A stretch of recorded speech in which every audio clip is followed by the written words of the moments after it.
న్యాయం కావాలనే సినిమా. క్రాంతి కుమార్ గారు పైన క్రేన్లో ఉండి ఆయన కొంచెం ఆపరేట్ చేస్తారు. Though is a producer. అందరూ ముందు ఆయన ఏంటండి మేము కూడా పిలవాలా, వచ్చి పడి ఉన్నారా మీరు, ఏంటంట అప్పుడే సూపర్ స్టార్ అనుకుంటున్నారు మీరు, ఏమన్నా ఉండండి, ఇది పెద్ద పెద్ద యాక్టర్లు లేరా, జగ్గయ్య గారు, శారద గారు అనేసరికి ఒక్కసారి గుండె పిండేసెట్ అయింది. విజయ్, ఇందులో నా తప్పే ఉంది, బయట ఉన్నాను, ఫ్లోర్ బయట వాళ్ళు పిలిచారు, వచ్చాను, కూర్చున్నాను, ఇందులో తప్పేంటి. ఆయన స్ట్రెస్లో ఆయన ఉన్నాడు, ఆయన కోపాన్ని దాన్ని నా మీద చూపించుకున్నాడు. బట్ అది కాదు వే, నన్ను ఎంత నిర్వీర్యం చేస్తుంది, ఎంత డిప్రెస్ చేస్తుంది, ఇంతమంది ముందు నేను ఎంత అవమానానికి గురవుతాను. ఒక్క మాట మాత్రం నా మైండ్లో ఉండిపోయింది, అంటే మీరు సూపర్ స్టార్ అనుకుంటారా అని. ఎస్, అవి చూపిస్తా.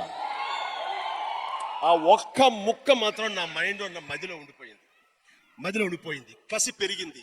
ఈ అవమానాన్ని దాన్ని ఆయన మీద రెవెంజ్ తీర్చుకునే కంటే కూడాను దాన్ని నేను ఎదుగుదలకు నా స్టెప్స్గా నేను వాడుకున్నాను. ఇది వాస్తవం విజయ్, ఇలాంటి చాలా జరిగింది.